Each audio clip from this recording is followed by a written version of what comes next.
How to fix cannot reset password. Hello guys, this is Atticus and welcome back to another tutorial video.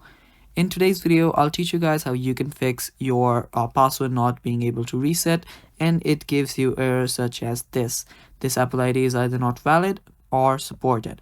So to fix this error, what you might think that you need to do is you might think you need to go to the settings and go to your Apple ID, but that's not the case. What we'll do here is we'll open up our browser and then search for appleid.apple.com. So search for Apple ID and you'll get redirected to account.apple.com. So after you're here, you can simply sign in with your account.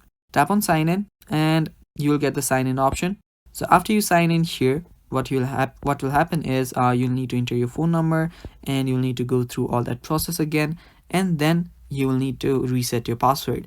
Now if you cannot reset your password when you were using your mobile phone directly, that problem will get fixed here. Just sign in with your Apple account here and then reset your password from this very website, and that will basically fix your problem. And that is all for this video too. Thanks for watching guys. That is all.